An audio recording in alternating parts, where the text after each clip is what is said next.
नमस्कार। उदय India digital में आपका स्वागत है। मैं हूं अंशुमान आनंद। हम पहुंच चुके हैं राजस्थान की राजधानी जयपुर में और हमारे साथ मौजूद हैं दुनिया भर में विख्यात डॉक्टर एस अग्रवाल जी, जिनसे आपका हम परिचय कराएंगे। डॉक्टर साहब 2 बार आईएमए के अध्यक्ष रह चुके हैं और रेड क्रॉस सोसाइटी के मेंबर हैं, जयपुर हॉस्पिटल के चेयरमैन हैं और बहुत सारी उपलब्धियां हैं, उनके बारे में जानेंगे। लेकिन हम आज एक विशेष बात जो आपसे करना चाहते हैं, डॉक्टर साहब से जानना चाहेंगे कि डॉक्टर साहब एक चिकित्सक हैं, मशहूर चिकित्सक हैं, दुनिया भर में मशहूर हैं। लेकिन उनकी खासियत ये है कि वो आज हमें बताएंगे कि कैसे रोगों को पनपने ही ना दें। यानी कि डॉक्टर साहब हमें ये बताने वाले हैं कि चिकित्सा की नौबत आने से पहले एक हेल्दी लाइफस्टाइल आप जिएं और आपके शरीर में रोग उत्पन्न ही ना हो।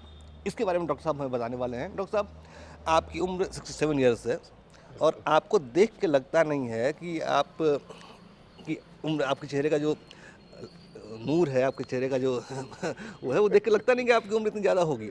आप इसे कैसे मेंटेन किया, दर्शकों को बताएं, क्योंकि हमारे दर्शक ये जानने के लिए उत्सुक होंगे कि एक हेल्दी लाइफस्टाइल कैसे मेंटेन करें।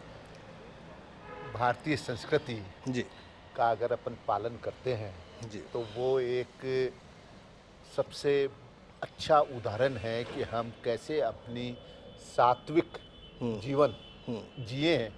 तो हम निश्चित तौर के ऊपर मैं कह सकता हूँ कि एक हेल्दी लाइफ स्वस्थ कर सकते हैं। और स्वस्थ हेल्दी लाइफ के लिए है कि हमारी दिनचर्या जी यानी स्वास्थ्य की दिनचर्या होनी चाहिए। जी दिनचर्या केवल काम करने की नहीं हो, अपना डेली वर्क की नहीं हो, लेकिन स्वास्थ्य दिनचर्या या मैं कहूँ कि स्वास्थ्य अनुशासन, जी उसका सबसे जो अहम चीज़ है, अहम विचार है, वो है कि हम एक स्वस्थ जीवन के लिए हमारा स्वास्थ्य अनुशासन, जो सबसे मुख्य बात है कि हम सुबह जल्दी उठें और जल्दी सोएं। जी ये स्वास्थ्य अनुशासन की बात है।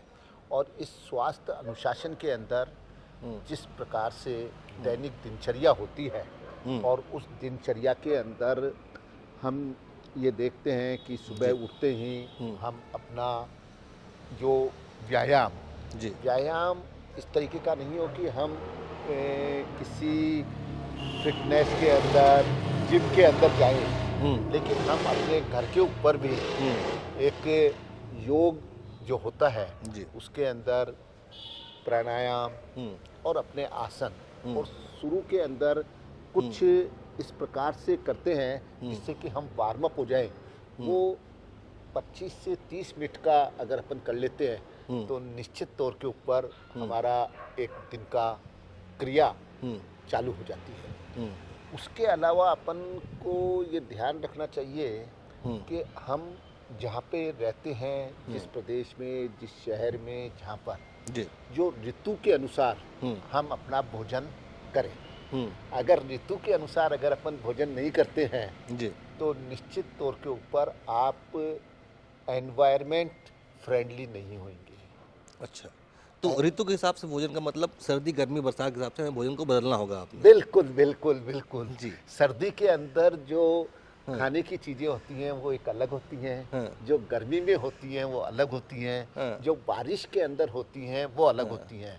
हमको और जिस जगह रहते हैं, जिस प्रदेश में रहते हैं, वहाँ पर जो पैदा होता है हमको उसी के अनुसार प्रोडक्शन जो होता है। जैसे कि हम बचपन में कहावतें सुनते थे कि सावन साग न भादो दही, इस तरह की, मतलब हर महीने की तालिका होती है कि इस महीने में ये नहीं खाना चाहिए, इस महीने वो नहीं खाना चाहिए, मिलेट्स खाना चाहिए, बाजरा खाना चाहिए। मैं महीने का नहीं कह रहा हूँ, मैं ऋतु के अनुसार कह रहा हूँ। जी।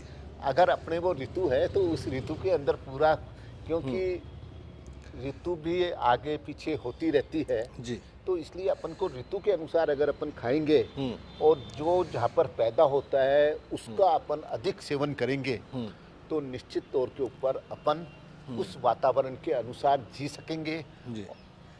इसके अलावा अपना सबसे ज़्यादा आवश्यक है कि अपने सात्विक विचार जी। अच्छा, एक विशेष बात ये है कि प्रधानमंत्री नरेंद्र मोदी ने अभी मिलेट्स पे बहुत जोर दिया है। उन्होंने अपने मन की बात में मिलेट्स की बात की, मोटे अनाजों की बात की। हम राजस्थान में खड़े हैं जहाँ का राजकीय जो अनाज है वो बाजरा है। तो बाजरा हुआ, रागी हुआ, ज्वार हुआ, जई हो गए, ये सब मिलेट्स पे जोर देने को कहा जा रहा है। क्या इसका भी रिलेशन हेल्दी लाइफस्टाइल से है? बहुत ज़्यादा है। जी। और राजस्थान की आप बातचीत कर रहे हैं तो मैं, क्योंकि राजस्थान की जो जलवायु है जी। उसके अंदर यही ज़्यादा उत्पाद होते हैं। जी। और वो आपका कोई भी, आप कहीं भी देखोगे कि जिस भी जगह जो उत्पाद होते हैं वो वहाँ की जलवायु के अनुकूल होते हैं। जी। और वो जलवायु के अनुकूल होते हैं तो निश्चित तौर के ऊपर वो अपने को ज़्यादा अच्छी तरह से लाभकारक होंगे।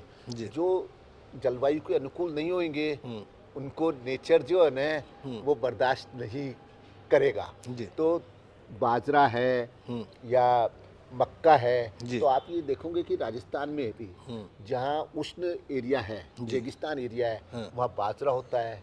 जो मेवाड़ वगैरह है वहाँ मक्का है। अच्छा। हाँ, हाँ। और अगर यहाँ पर जो स्टेपल फूड है वो यही चीज़ें हैं। जबकि आप ये देखोगे कि उड़ीसा के अंदर, बिहार के अंदर वहाँ स्टेपल फूड क्या है? चावल। चावल। तो जगह के अनुसार जो उत्पाद होता है वो निश्चित तौर के ऊपर, और अपन ये बात मानते हैं कि जो बाजरा है, मक्का है, जो मोटे अनाज है उनके अंदर फाइबर की मात्रा अधिक होती है। जी। और वो फाइबर की मात्रा अधिक होने से हमारी जो आंतों को है वो आंतों को बहुत अच्छी तरह से पचाने के अंदर सहायक होते हैं। और उसके कारण उसका महत्व, ये तो आपको जानकारी होगी कि ये वर्ष जो है वो इंटरनेशनल मिलेट ईयर किया है। जी। जी। और एक बार आदरणीय प्रधानमंत्री जी ने ये बातचीत कही है तो निश्चित तौर के ऊपर इसका चलन बढ़ेगा और भारतीय उत्पाद जो है वो और ज़्यादा सब लोगों के काम के अंदर आएगा। डॉक्टर साहब, हम लोग अभी तक एक जेनरिक बात कर रहे थे, हमें आपका फिटनेस लाइफस्टाइल जानना है कि आप कैसे इतने फिट हैं और आप कैसे इतने एनर्जेटिक दिखते हैं, क्योंकि आप पे काम का लोड बहुत ज़्यादा है, लेकिन वो नहीं, देखो काम का लोड तो मैं रखता ही नहीं हूँ जी।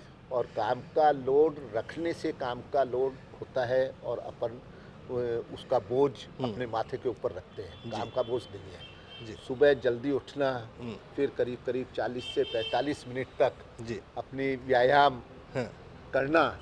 और व्यायाम ये है कि योग, जो मैं आज करीब करीब 25 बरस से कर रहा हूँ। और आज ये कहते हुए मेरे को बहुत ही खुशी है कि राजस्थान के अंदर योग नेचुरोपैथी का पहला कॉलेज, जो कि डिग्री कॉलेज, वो अच्छा। यहाँ पर चालू करवाया मैंने।